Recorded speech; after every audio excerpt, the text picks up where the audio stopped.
Everything old is new again. He was dad to me. So I knew he was special on the outside because of the rest of the world. You couldn't name a more iconic voice of the 20th century than Bing Crosby. His music defined an era, but behind the fame and fortune lurked a story far less harmonious. Whispers of family turmoil, hidden struggles, and painful secrets followed him long after the spotlight dimmed. Now, at 65, his daughter finally breaks her silence, confirming the shocking rumors that have lingered for decades. Just how deep did the darkness run beneath the smooth melodies and Hollywood charm? Stay with us as we uncover the truth. Mary Crosby's Revelations. Mary Crosby's Revelations peel back the layers of her father's life, shedding light on the triumphs and struggles that defined one of America's most legendary voices. Bing Crosby's journey into the world of music began in the mid-1920s, a period that saw the birth of the Rhythm Boys, the trio that became the launching pad for his love of jazz. His unique blend of scat singing and smooth phrasing set him apart, capturing audiences with a sound that was both fresh and timeless. This was the foundation of his rise, the moment when his voice first took hold of the nation and refused to let go. By the early 1930s, Crosby had become a household name, a star whose influence extended far beyond the stage. His style was so distinctive that it gave rise to an entire wave of imitators. Perry Como, Dean Martin, and countless others sought to recreate what he had mastered, splitting the music world into two camps: those who emulated the high, carefree tones of Crosby's early years, and those who embodied his later, deeper resonance. It was a testament to his dominance, proof that his voice had redefined popular music. But at the height of his success, fate intervened. A severe bout of laryngitis threatened to rob Crosby of the very thing that had made him a star. The strain on his vocal cords became evident in his early recordings, where an unmistakable hoarseness hinted at the trouble beneath the surface. Doctors warned him to rest, to let his voice heal. Instead, he drowned his worries in alcohol, a habit that only worsened his condition. The golden voice that had once soared with effortless highs began to shift, changing into something deeper, more deliberate. The mid-1930s marked a transformation, gone were the playful jazz-infused melodies that had first captivated audiences. In their place came emotionally charged ballads, songs that resonated on a national scale. Crosby, once the king of jazz improvisation, had become the voice of sentimentality, a singer whose music was now designed for mass appeal. Yet, as his popularity surged, the pressures of fame seeped into his personal life. At the heart of his story was a love that seemed almost scripted for Hollywood itself. In 1929, fate led Crosby to Dixie Lee, a rising star at Fox Studios whose radiance matched his own. The connection was immediate, and on September 29, 1930, they married, embarking on a journey that would redefine both of their lives. Dixie, entranced by Crosby's charm, made a fateful decision to leave behind her own promising career and devote herself to building a family. Together, they created a sanctuary in Los Angeles, a sprawling estate on Toluca Lake that stretched across 4 lush acres. It was a world away from the flashing cameras and adoring crowds, a retreat where Crosby and Lee built a life steeped in warmth, love, and the quiet joys of domestic bliss. But their happiness was not without hardship. In December 1943, a fire tore through their beloved home, consuming 13 years of memories in a matter of hours. The New York Times later recounted the tragic night, detailing how a simple act, removing Christmas decorations, had set off an uncontrollable blaze. Flames devoured the estate, leaving behind only smoldering ruins. Crosby's most cherished possessions, his horse racing and golf trophies, his extensive collection of musical recordings, were reduced to ash. The destruction was near total, yet even amidst the wreckage, a small miracle remained. As Crosby sifted through the debris, he stumbled upon a charred sports shoe in his dressing room. Inside, miraculously untouched by the fire, was $2,000 in race earnings, one final, unlikely token of resilience in the face of devastation. But what shocking truth did Bing Crosby's daughter finally reveal?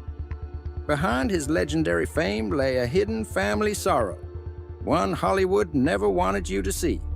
Stay tuned. The untold realities behind Bing Crosby's legacy. The rumors that were finally confirmed by Bing Crosby's daughter, Mary Crosby, requires a deeper dive into the life of the man himself. Hollywood's dazzling lights often hide the grim realities behind the curtain, and in Crosby's case, a haunting family sorrow remained carefully hidden beneath his polished public image as America's most cherished performer. His rise to stardom was legendary, but the struggles within his household painted a far more complex picture. Bing Crosby's journey began in the Pacific Northwest. Born Harry Lillis Crosby Jr.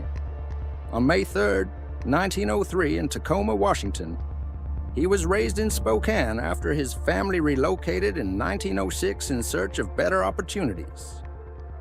His father, Harry Lowe Crosby, a bookkeeper, was originally from England, while his mother, Catherine Harrigan, was of Irish descent, the daughter of a builder from County Mayo.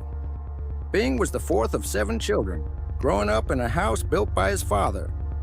From an early age, he was drawn to entertainment.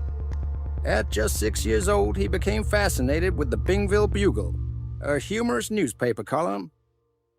A neighbor, amused by his enthusiasm, began calling him Bingo, and soon the name was shortened to Bing, a nickname that would stay with him for life. Bing Crosby's journey into show business began in 1917 as a property boy at Spokane's Auditorium, where he witnessed legendary acts like Al Jolson. His love for music grew, influenced by his father's early record player. Though he excelled in public speaking and debate at Gonzaga University, music was his true calling.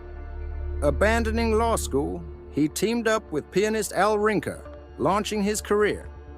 Success didn't come instantly. His jazz-age lifestyle made him unreliable, but his talent was undeniable. In 1926, a performance at Los Angeles Metropolitan Theater caught the eye of bandleader Paul Whiteman. That December, Crosby and Rinker debuted at Chicago's Tivoli Theater, earning $150 a week. Soon after, songwriter Harry Barris joined them, forming the Rhythm Boys, performing alongside jazz greats like Hoagy Carmichael and the Dorsey Brothers. Bing's career skyrocketed in 1928 when he recorded a jazz-infused version of Old Man River, his first #1 hit. His popularity eclipsed that of the Rhythm Boys, leading to tensions within the group. Eventually, they parted ways, and Crosby embarked on a solo career that would forever change the entertainment industry.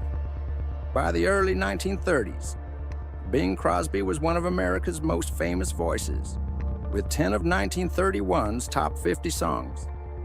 His Hollywood breakthrough came in 1932 with The Big Broadcast, launching a decades-long film career. By 1936, he became host of the Kraft Music Hall, a role he held for 10 years. His smooth, intimate singing style revolutionized popular music, influencing legends like Frank Sinatra, Perry Como, and Elvis Presley. Unlike earlier singers who projected to fill venues, Crosby mastered the microphone, making music feel more personal.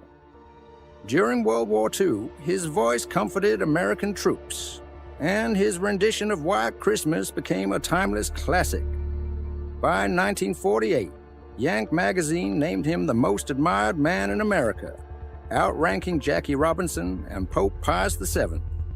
That year, Music Digest reported that over half of the 80,000 weekly hours of recorded music on U.S. radio featured his songs.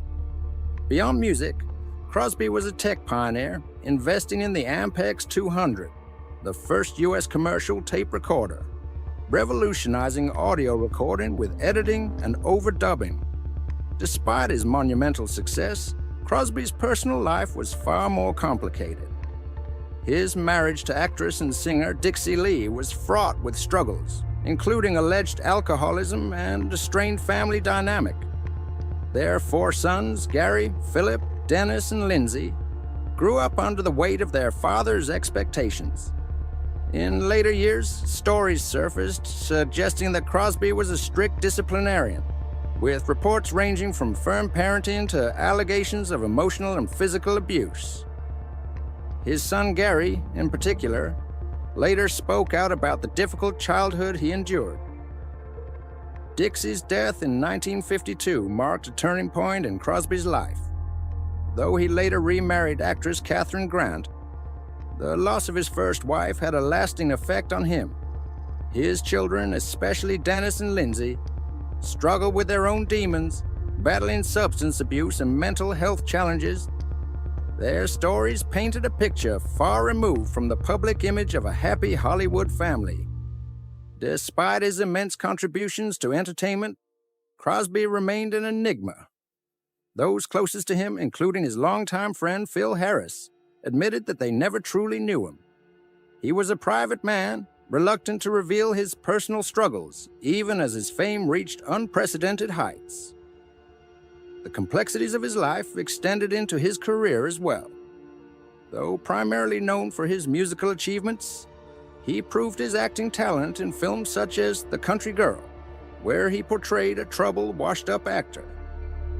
The role defied expectations and earned him critical acclaim, silencing those who doubted his dramatic abilities.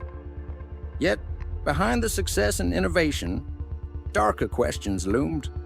The cracks in the Crosby family grew wider over time, with his sons struggling under the weight of their father's legacy. The glamour of Hollywood could not erase the turmoil that existed behind closed doors. At 65, Bing Crosby's daughter has finally confirmed long-standing rumors. What secrets has she revealed? What truths lurk behind Hollywood's golden crooner? The truth is more shocking than you think. Stay tuned. Dixie Lee's silent struggle behind the spotlight. Dixie Lee, once a star in her own right, found herself caught in the shadows of a life that was not entirely her own. While her husband, Bing Crosby, ascended to unprecedented fame, Dixie's relationship with the limelight was far more complicated. Unlike Bing, who thrived under the adoration of millions, she never fully embraced the world of stardom. The dazzling stage and roaring applause did not bring her joy. They only intensified a deep, unshakable loneliness. According to Bing Crosby, crooner of the century, her retreat from Hollywood was not just a sacrifice for her husband's career, but an escape from the discomfort of constant scrutiny. Though she possessed undeniable talent, the world of entertainment never truly felt like home. To the public, she was the beautiful and talented actress who had willingly stepped aside for her husband's meteoric rise. But behind the glamorous facade, she yearned for something far simpler: love, reassurance, and warmth. In his memoir, Going My Own Way, Gary Crosby described his mother as a woman who longed for affection, for the tender moments that were often absent in her marriage to Bing. Despite his public image as a devoted husband and father, Bing struggled to express his emotions, leaving Dixie adrift in a sea of longing. Alcohol soon became her solace, a refuge from the emptiness she could not escape. While Bing faced his own battles with alcohol, he managed to wrestle his demons into submission. For Dixie, however, the fight was far more relentless. Her drinking, which had once seemed like a quiet escape, grew into a consuming force that cast a dark shadow over their home. As Mary Crosby later recounted, their once peaceful household became a battleground, echoing with the silent suffering of a woman who could no longer find her way back. Dixie's descent into addiction was not sudden, but a slow unraveling, a quiet retreat into the clutches of alcohol that left her a mere fragment of the woman she once was. The vibrancy that had once captivated audiences was dulled, her laughter replaced by silent despair. Her struggle became a haunting presence in the lives of her children.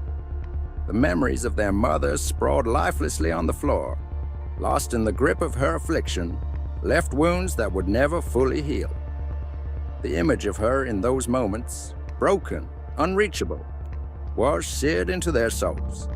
A painful reminder of a mother who had been swallowed whole by the very loneliness she had spent years trying to escape. For Bing, the weight of her suffering lingered, a silent reminder of what had been lost. For their twin sons, Dennis and Philip, the scars ran deep. Dixie's battle was not just her own. It was a wound that stretched across the entire family, shaping their lives in ways that could never be undone. The legacy of her struggle was one of sorrow, a tragedy that unfolded behind closed doors, far from the adoring eyes of the public. Bing Crosby's family under the shadow of fame. Bing Crosby's life was a tale of extraordinary success and personal struggles, and nowhere was this more evident than within his own family. A revelation uncovered in the documentary United shed light on a painful truth. His twin sons, Dennis and Philip, suffered from fetal alcohol syndrome, a condition caused by exposure to alcohol during pregnancy. Their mother, Dixie Lee, battled alcoholism, and its devastating effects manifested in her children. Their distinct facial features, the shape of their skulls and noses, prompted concern from Robert Trachtenberg, the documentary's director. Seeking answers, he turned to specialists at the University of Southern California, USC, who confirmed his suspicions. The twins were textbook cases of the syndrome, a grim testament to the lasting impact of addiction. At the time, fetal alcohol syndrome was not well understood, leaving Bing and Dixie ill-prepared to deal with their son's unique challenges. This revelation cast a shadow over the Crosby household, exposing the unseen costs of fame, addiction, and neglect. Bing's rise to Hollywood's A-list coincided with the formation of his family, creating a complex and often strained dynamic. As his career flourished, he was swept into a whirlwind of commitments, films, radio shows, and recording sessions that kept him away for long stretches. Dixie, left to raise their 4 sons largely on her own, struggled with the burden, her battle with alcoholism only adding to the turmoil. In a candid 1977 interview with Barbara Walters, Bing acknowledged the toll of his relentless work ethic. He admitted that his absence during his children's formative years had lasting consequences. His sons were sent to boarding schools, raised in an environment where his presence was more financial than emotional. Despite his immense success, Bing harbored deep fears about the seductive nature of Hollywood.